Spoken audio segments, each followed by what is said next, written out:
Here's the truth. The IRS isn't random. They target specific patterns in your tax return, and if you hit one of those triggers, your chance of an audit just went up.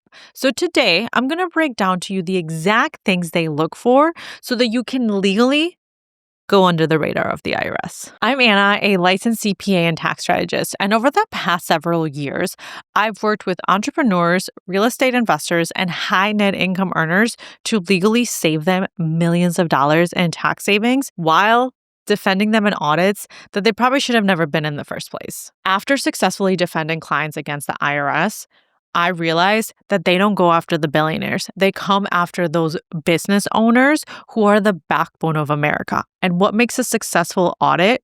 A good tax strategist and really good documentation. They go after business owners who make simply mistakes like claiming the wrong deductions, checking the right boxes, and most importantly, not keeping good records. And almost every audit that I've defended, they could have cut their tax fees in half, their legal fees in half, if they would have had the proper documentation. But most importantly, a person who did their taxes who was an actual tax strategist. So that's why in this video, I'm not just telling you what the IRS doesn't like. I'm literally breaking down the red flags that have triggered audits with my clients, why they're so risky, and how to protect yourself using the tax code. Here are some of the biggest audit red flags for business owners. Number one, taking 100% write-off from your vehicle. If you are writing off 100% of your vehicle but are not keeping track of the mileage or logs or anything, the IRS may challenge the entire deduction. So here's a tip. Do not write off your car 100% for business unless you have proof. So what should you do instead? You should keep track of your mileage to confirm that 100% of the mileage was used for business and there was nothing else on that car for personal reasons. You must also make sure that you have another car, because how else are you going to get around if you only have one car and you're writing it off 100% for the business? If you don't have a little piece of paper that gives you this, it's your word against theirs. And guess what? Their job is to prove you wrong. Number two, if you have an Escorp and you are the owner and you're not running any payroll. This is one of the biggest mistakes I see if you're an Escorp owner and you're not paying yourself a salary. The IRS sees this as tax avoidance. They expect to see payroll and payroll taxes because you have to have reasonable compensation for any owner over 2% that materially participates in your business. And you might be asking, Anna, how are they going to know that I'm an owner and that there's payroll? Here's how. See this little document right here? That's your 1120S. And you look at this line right here and it specifically says officer compensation because this line says 0, right? So what should you do instead? You should have reasonable compensation if you're an owner that owns 2% or more of the Escorp and you are actively participating in your rental.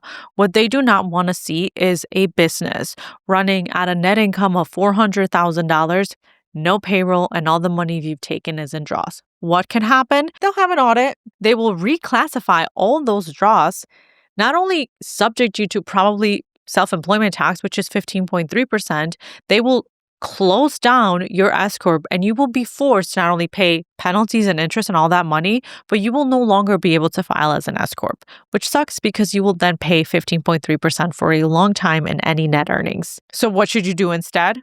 Get yourself on W-2 a reasonable compensation for what you do in your business. Number three, high meal deductions without any details. So yes, business meals can be 50 or even 100% deductible depending on the year and the context of the expense. But if you're writing off restaurants every single day with no receipts or any notes on the receipt of who you were with, that's a red flag. So let me tell you a real life example of a client who got audited for this specific item. Back in 2019, one of our clients who owns a cleaning business got an audit from the state, and they requested receipts for all of the money that we had put under meals and entertainment.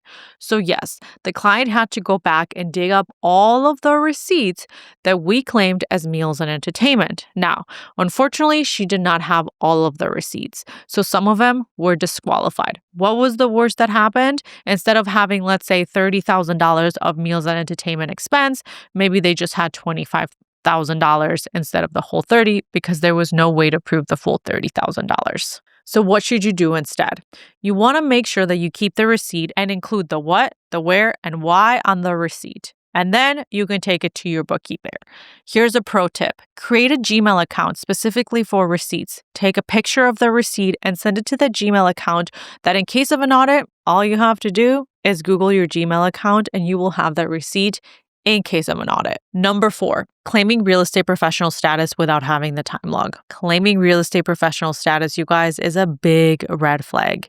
If you have no idea what this is, here's a video that goes in depth about what this can do for you. But let me give you the 2-second version of that. Claiming real estate professional status allows you to write off huge losses from your rentals against your active income like W-2. And this is how wealth is made. This is what people do to pay 0 to no taxes. This is what the wealthy do. So if you want to learn what the wealthy are doing, you need to know what real estate professional status is. So you're asking, Anna, how are they going to know? They're going to know. See this little box right here? If your preparer check that box and you sign that return, you are saying that you are real estate professional status. So here's what will happen. If you check that box, it will be flagged. Are you going to get audited? Probably not, but you have a higher chance because you checked this box. Now, we have defended clients throughout audits triggered exactly by this.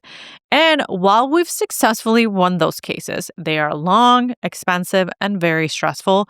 The one thing all of these successful cases had in common was strong time logs. To qualify, you need to make sure you meet the following. Rule number 1, 700-hour rule, and the material participation rule, which is number 2. There are no shortcuts. Don't try it. There's a lot of court cases on this. We've defended clients, and these audits were triggered by real estate professional status. And while we've won these cases, they are long, expensive, and stressful. The one thing that all successful cases had in common was they had strong time logs. So to qualify, you need to meet the 750-hour rule and the material participation, you guys. There are no shortcuts, no gimmicks. Do not try to do it if you do not meet these 2 really hard qualifications. Number 5, big dips in your revenue. If your business income has steady been growing every single year and suddenly your income drops, the IRS wants to know why. Here's a real life example. I had a client that during COVID got audited for this exact same reason. Turns out he was moving business income into his personal account to avoid taxes. That is not tax planning, that is tax evasion, and that is illegal. A dip in revenue can definitely be legitimate, but make sure that you're not hiding money. Keep clean records and documents of your business cycle, invoices, and a reason why your income is declining. Number 6, round numbers on every expense. If all your expenses are end in 0 or 5, the IRS assumes that you're guessing. Real numbers are messy. So what should you do instead? Use the software every single month that pulls your data from your bank account and your receipts, and it gives you a good profit and loss statement, such as QuickBooks, and there's no guessing, no nothing. Chances are, if your numbers are rounded, is because you waited till the last minute and you're just saying, oh, it's $15,000, oh, it's $20,000. So just use a bookkeeper. It will make your life a lot easier. Number 7, not filing 1099s for your contractors. If you pay someone over $600 and you do not issue a 1099 NEC, the IRS sees this as a mismatch when that person reports income, but you didn't report a 1099. I know 1099s are annoying. I created a video here for you guys to know what the rules are, when they're due, how to file them, when to file them. This video right here goes into a lot of detail. But what should you do to avoid this? Collect W-9s before you actually pay your contractors. That way, at the end of the year, you have all the information you need from them to file your 1099. Here's a new note, though. Under the new big, beautiful tax bill, starting in 2026, the threshold for filing a 1099 NEC is $2,000, no longer $600. Number 8. Claiming cost segregation without proper support. So cost segregation is a powerful strategy, but if you try to write it off and you have huge amounts of depreciation, which without actually using a qualified engineer or having a defensible study, it's a red flag. So what should you do instead? 1, make sure you qualify for either real estate professional or the short-term rental loophole. Hire a reputable firm that's going to do your cost segregation. Make sure your CPA knows how to implement it. Do not try to cut corners and do not try to do your own cost segregation. Number 9 is if you own a short-term rental and you're qualifying for the short-term rental loophole and you do not have time logs. It is extremely important for you to keep your time logs in order for you to claim this status. Let me give you one of the audits that we actually lost. This was about 3 years ago, and a client got audited for this exact reason. They had a huge cost segregation on their taxes. So the auditor literally told me that they pulled this tax return because of that huge depreciation loss. When the auditor came and asked our client for the time logs, our client did not have proper time logs. They had to go back and recreate them. The IRS did not take them seriously, and they failed the audit. Did they go to jail? Absolutely not. What happened was they reclassified all of that into passive income. Therefore, they didn't allow the deduction, which wasn't that big of a deal, you think. Wrong. They had a $70,000 refund that year. So what they had to do is pay back that $70K. That's not the worst part. Do you know the penalties and interest that the IRS charges for backdated taxes? It was almost $130,000 in fees that they had to repay. So, having proper time logs is extremely crucial. The IRS is not going to take you seriously if you have to recreate your time logs. So make sure that you keep track of your time since day one. Now, if I lost you in this video and you have absolutely no idea what short-term rental loophole cost segregation, videos below go in detail. So let's recap really quick, right?